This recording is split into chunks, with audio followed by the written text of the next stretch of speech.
दक्षिण आफ्रिकेच्या जोहान्सबर्गमध्ये उद्यापासून G20 परिषद पार पडेल आणि या परिषदेवर अमेरिकेचे राष्ट्राध्यक्ष डोनाल्ड ट्रम्प यांनी बहिष्कार टाकलाय आणि त्यामुळे वाद निर्माण होतोय आणि त्यामुळे ही परिषद वादळी होण्याची सुद्धा शक्यता आहे। चीनचे राष्ट्राध्यक्ष जिनपिंग आणि भारताचे पंतप्रधान नरेंद्र मोदी या परिषदेमध्ये सहभाग घेतील। डोनाल्ड ट्रम्प यांनी अनेक देशांवर टॅरिफ लावण्याचा प्रयत्न केलाय, यावर या बैठकीमध्ये चर्चा सुद्धा होऊ शकते आणि जोहान्सबर्गमधून याचाच आढावा घेतलाय सुनील काळे यांनी। बघूयात।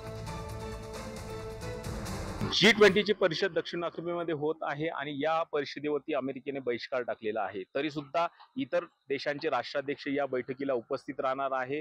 जवळपास 20 देशांचे राष्ट्राध्यक्ष या बैठकीला उपस्थित राहणार आहे। त्यामध्ये भारताचे पंतप्रधान नरेंद्र मोदी यांचा सुद्धा समावेश आहे, चीनचे राष्ट्राध्यक्ष यांचा सुद्धा समावेश आहे। पण अमेरिकेने मात्र यावरती बहिष्कार टाकलेला आहे आणि विशेष म्हणजे आगामी काळामध्ये 2026 ची जी G20 होणार आहे ती अमेरिकेमध्ये होणार आहे आणि त्यामुळे त्याचं कशा पद्धतीने चेअरमनशिप अमेरिका घेतं याकडे सगळ्यांचं लक्ष लागलेलं आहे।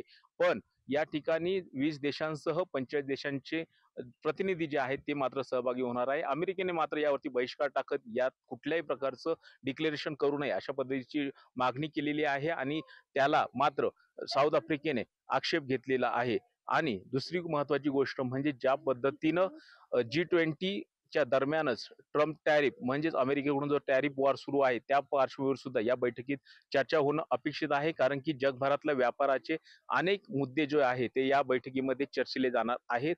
एकूणच ही बैठक जी आहे ती अत्यंत महत्त्वाची होणार आहे। Sunil Kale, Johannesburg, south Africa.